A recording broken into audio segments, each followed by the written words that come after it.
A question here, good question. I get so many questions. I think there's so much confusion, and I always preface this with it's not that big of a deal.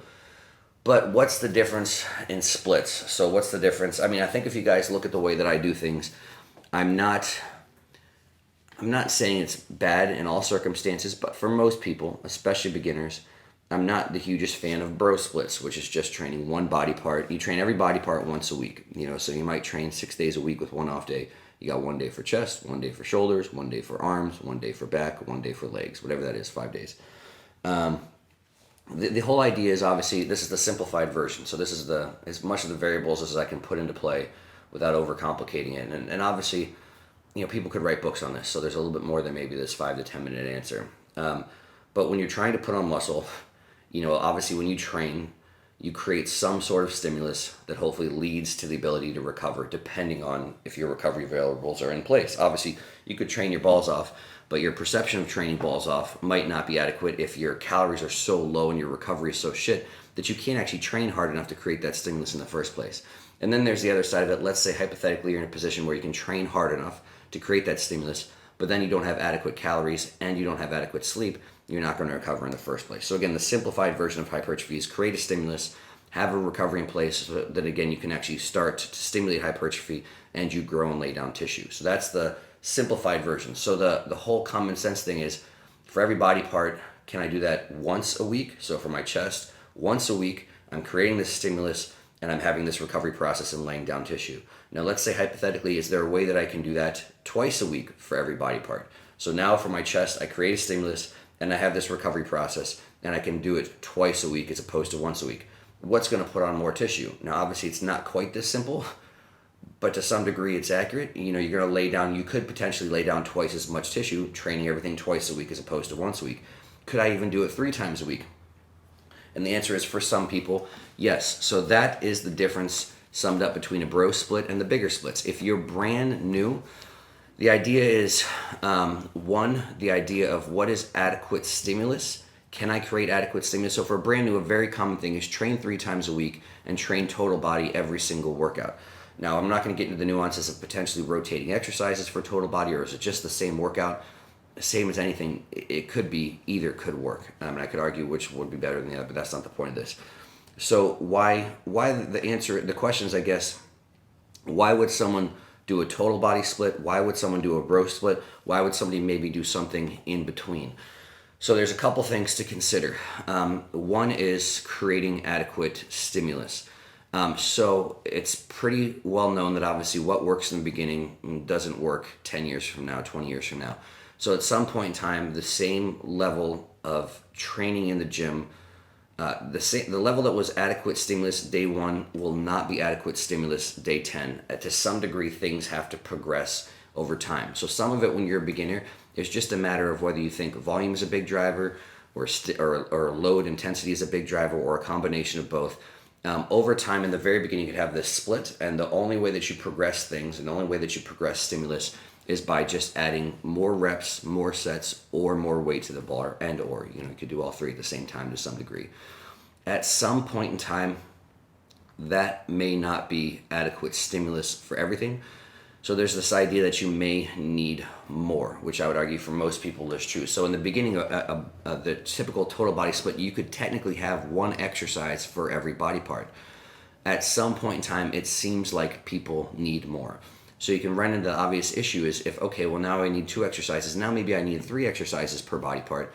Well, per body part, you could go from doing a 6 or 7 exercise workout to a 12 or 14 exercise workout, to a 18 or 21 exercise workout. It's just at some point in time, your workouts are going to take 4 hours to get done. And then the reality is obviously whatever gets pushed later and later in the session is going to get deprioritized. And that in and of itself, even in theory, if you're just adding more exercises, which is supposed to be more stimulus, is going to be so late that it won't be adequate stimulus from an energy system standpoint. So that's the point at some point in time where it's like, okay, well now it's not adequate stimulus, so now I need to switch up my split. So that's the whole idea is at some point in time for someone, from a stimulus standpoint, you may need to break it up. And the simple breakup after total body might be half body. So you could do, whether it's upper lower, or you do entire upper, entire lower, maybe with a whole body push or a whole body pull. And again, meaning basically the back of the body. So you could have back, biceps, rear delts, hamstrings, calves. And then another day you could potentially have chest, shoulders, triceps, and quads. And that could, in theory, be another split. And so with the whole idea now that I don't have to have workouts that are, going from 6 or 7 exercises to 12 or 14 exercises. Now if I split it in two, I can stick to 6 or 7 exercises as a workout, which is pretty reasonable. And I can more adequately create a little bit more stimulus by basically adding an exercise for every body part. So some of it's amount of stimulus. And then you can make the argument that at some point in time, for someone, do you need to basically have a whole session dedicated to a body part? And there's plenty of examples of people now, even at the highest level. You look at someone like a Jordan Peters, you look at how I train myself, but I'm not going to put myself in a category of someone that massive. But someone massive like Jordan Peters, he obviously doesn't feel the need to have one day dedicated to an entire body part. He can still create adequate stimulus training 2 or 3 body parts within a day. But then you make the argument, you look at Dorian Yates and you listen to how he talked, and the way that he talked is he needed one for every single, basically 1, maybe 2 body parts per session. And he was arguably one of the most massive bodybuilders, aside from Ronnie Coleman. Especially at that time, he was the most massive bodybuilder at the time. And still to this day, one of the most massive bodybuilders from a pure lean tissue. There's a lot of people that walk around at 300 pounds. There's not a whole lot of people that walked around like Dorian at 270 contest already, still to this day. So he felt that he needed the focus and the attention to have adequate stimulus, that it was 1, maybe 2 body parts per session. So that's one of those things where I put in, as you're advanced enough, meaning literally 10, 15 years plus training, should you go to a bro split? I don't think it's wrong. There's a lot of people, and again, you could maybe think that from the way that I train, I'm implying that's wrong, and I don't think it is. And again, there's an emotional, there's a mental, there's a buy-in standpoint that kind of supersedes stuff as well too. I mean, if you just like it better, that's a good reason as well too, because your mental standpoint, the way you feel, and the emotional perception of a workout, and how good of a mood you are in coming in and coming out of it, long term makes a big difference as well too. So there's the stimulus standpoint that, again, everyone will agree to some degree that for beginners, total body, 1 exercise per body part can be adequate stimulus for a long period of time, generally the case of years. And at some point in time, you might need to change the point where the stimulus were. Again, it's just, you can't just add weight, reps, and sets, to the single exercises and just keep repeating that 3 times a week. At some point in time, you can go to a half body split, or a push-pull lower is a great split as well too. Now, the other thing to consider is recovery. At the same point in time, when you're a very beginner, maybe your working sets of squats are 100 pounds, and you look at that, that's something you recover from within your workout. But of, let's say, again, this hypothetical 6 exercises for a total body workout, the weight and the load and the reps and sets you're using is not that taxing to recover from. Let's say 2-3 years down the road, you're literally 3 times as strong on every single exercise. Now your limiting factor could be recovery as well. So meaning you just, even if you could still theoretically create this stimulus, using 3 times as load and training your entire body, you might not be able to recover from it. Instead of being ready to go again in 2 days, you might feel like it takes 3 or 4 days. Well, instead of then training total body every 3 or 4 days, again, you could go to a half body split, where maybe you're doing half body instead of everything used to be Monday, Wednesday, Friday. Now it's half body Tuesday, Monday, Tuesday, Thursday, Friday. And obviously that's hypothetical, and that could be your split. So instead of having to space all this kind of stuff out, and you're just training maybe, going from 3 times a week to twice a week to whatever it is, to every 4 days, now this is a way that you can keep your training frequency a little bit higher, not have so much to recover from within an individual session. And that's the other half of the equation, that they kind of just go together with being able to create adequate stimulus and being able to recover from that. And again, I'll use the Dorian Yates example. That's why he trained famously, he trained 4 days a week, I believe, and he would train basically a 4-day split every 6 to 7 days. So on average, he'd train 4 days a week and take 3 recovery days. And obviously it wasn't because he was lazy. He literally felt like he was so fucked coming out of every single session, he couldn't train more frequently than that. So depending on who you are and depending on recovery, and again, you think about the stimulus of Dorian Yates' back workout compared to the average person, it was so much. His back was so massive. The loads he was tolerating were so high. Most people never get to that point where maybe you can literally only tolerate training back once a week, but realize that's an end of the spectrum. I mean, I wouldn't look at the way Dorian trained and say, oh, that was wrong. He should have done a push-pull lower. He could have trained that. He could have trained push-pull lower every 4 or 5 days, as opposed to his 4 body part split or 4-day split in every 7 days. He was leaving results on the table. I think he had his recovery figured out pretty well. So that's the other thing. The reality, at some point in time, you're not going to be able to keep up with the recovery of a total body split just because your volume will increase, The load you're using will increase, and your body just can't keep up with it. And then the last part, which other people don't talk about, this is the part that people don't talk about enough with determining your split, is some body parts weigh more. And again, I use weigh not talking about, the effects of gravity, the acceleration of gravity imparted on mass of an object. I say weigh more, meaning how much value they basically bring, or how much they bring to the table as far as a physique's appearance is concerned. I'll use myself for example. I've seen it for a million athletes. Technically, I would say for most athletes, if I had to say, if you're intermediate to advanced, a great split is push-pull lower. As far as on paper, it's kind of that middle ground sweet spot where your training frequency is high, you're prioritizing your big movements, and it will put on absolutely the most pounds of tissue. I trained this way for at least a decade.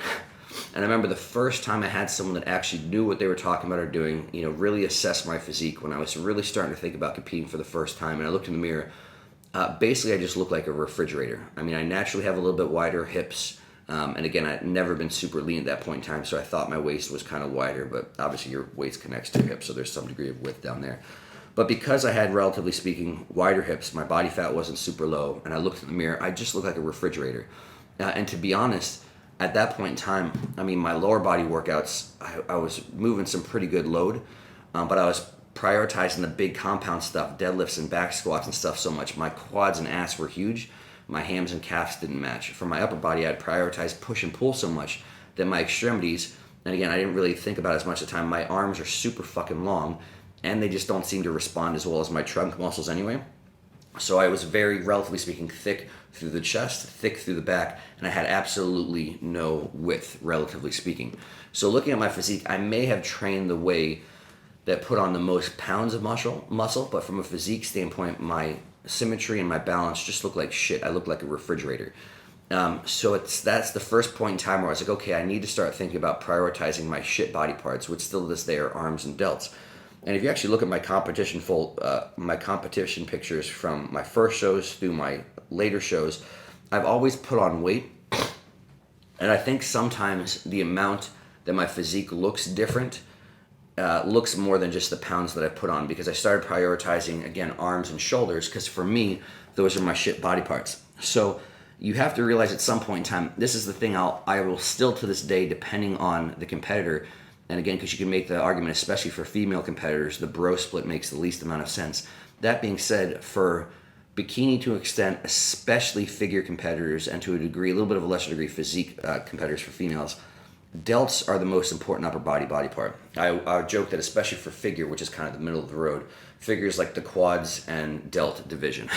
So I say that meaning, you could put on 5 pounds everywhere on a female's upper body, or you could keep everything in the upper body the same and put 5 pounds on the delts, and it's going to look like she put on 10 pounds. So I totally understand the idea. It's not like it's a complicated thing that's elusive to me. I get the idea of always having your big movements prioritize push and pull, and your presses and your rows and all that kind of stuff. The reality is some people, depending on your structure, depending on your genetics, will make you look like a ding-dong. And some people, the people that perpetuate being able to do a push-pull for the longest period of time, tend to have great arm and sometimes delt genetics, where it's like, because I fucking get it. There's no mystery. I love leg day. I love back day. No one under the sun likes arm day. Technically, arm day is a waste of time from an output standpoint and from a fucking mental, emotional, not wanting to kill yourself standpoint. That being said, personally, if I don't have a dedicated arm day, if I don't have a dedicated shoulder day, as a way to really prioritize those body parts and keep the frequency high on them, my body just looks completely imbalanced and I look like shit. I just end up looking like a refrigerator. And let me clarify too, I look like a small refrigerator. I'm not saying that I look big. I just look straight up and down like a rectangle. So that's the third variable that you don't need to think about too much your first couple years, but I do think is worth consideration once you actually get close to the point of wanting to compete and once you get to those intermediate phases. Even again on paper, for intermediate, for advanced, push, pull, lower, I have a hard time arguing is maybe the best split. But then once you find out really, you won't know what your weak body parts are until you put on 50 pounds of tissue. Because when you're a newbie, you're a beginner, you're intermediate, your weak body parts are every body part. So yes, I agree, push, pull, lower, or half body, whatever it is, just make everything fucking bigger. But at some point in time, you'll get the idea that, again, that's the idea. It's all a matter of personal opinion, of course. If your goal is just to have absolutely as much muscle on your body as humanly possible and you're not concerned about aesthetics, then maybe stick with a push-pull lower for all the end of time. But if your goal is to look good, whether it's in the mirror, and whether it's for yourself, whether it's for the beach, whether it's for your spouse, or to compete at some point in time, some body parts way more than others, and it's particularly your lagging body parts. And the example of this too is there'll be pros that from their debut show, they'll say, man, if this guy just brings up his whatever body part, he'll be an amazing pro. And guys will train and compete as pros for a decade, and they might put on 20 pounds of tissue, which is great for a pro bodybuilder. From their pro debut to their last show, they might put on 20 pounds of tissue, and then they'll just be 20 pounds bigger of an imbalanced version of themselves. And that's the scenario for me. If it's like, well, fuck, if you had just put on 15 pounds of tissue over your career where you needed it, or 10 pounds of tissue over your career where you needed it, as opposed to 20 pounds just the same way you've always been putting it on, it would have worked better for you from a professional standpoint, from a balanced physique standpoint. So when you get in the middle, I totally get at some point in time, it may seem stupid to have a calf and hamstring day if that's your body part. It may seem stupid, to have just a lat focus day, breaking up your back if that's what needs, or a delt day, or an arm day. If that's your lagging body part, sometimes over the course of a year, let's say instead of putting on 8 pounds of tissue, you put on 6 pounds in the right places. Aesthetically, I think that's going to work out better for you long term. So those are the 3 main variables to consider, just purely from what works best standpoint on paper. Again, from adequate stimulus to adequate recovery to what creates the most aesthetic appeal. I think those are really some of the big things. And the thing that kind of supersedes all of it is, we're talking about people. We're talking about humans with emotions, with schedules and priorities. So sometimes you could have someone, regardless of if you're advanced, you can only train 3 days a week and you still want to be massive and big. A total body split might work your whole life. Or it depends on what you like. If you hate the bro split, then you can always make great progress on something that's a non-bro split. That being said, if you go to the gym and you hate doing small movements, and you hear what I said, and you're like, well, fuck, I know my arms are shit and my delts are shit, but fuck, I just want to kill myself every time I do an arm and delt day. And your main goal from training is, yes, I want to look big, yes, I want to have muscle, but more than that, I want to enjoy my sessions. Then fuck, never have an arm day, never have a shoulder day, always have a push-pull, always have big things. And that's the biggest thing I personally struggle with. I do absolutely want to look a certain way, but I love training the most. So that's why there's been a lot of times I probably should have trained legs less frequently. But to be honest, if I'm not training legs every week, I just feel depressed. I feel like I'm not even working out.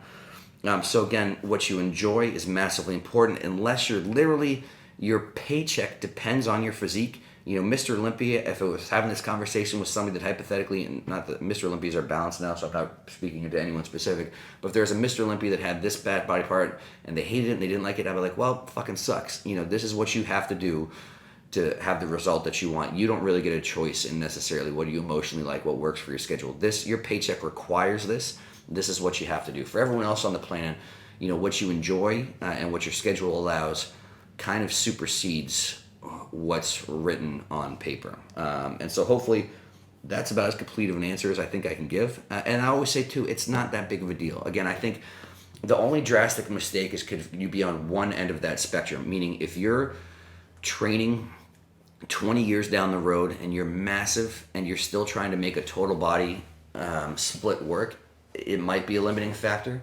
At the same time, if you're brand new and you hop right on a bro split, that might be a pretty big mistake as well too. And again, I'll be honest, I've never done a total body split. When I started, I always got right on either a half body or a push-pull. Should I have done a full body? In theory, it probably would have been a better place to start. That being said, it didn't really limit. I mean, it was maybe a couple pounds of tissue here and there, and there were other factors that were so much more important, just with how hard do you train, how important is your recovery, that will supersede even, what your perfect split is on paper. So those are some things to consider there.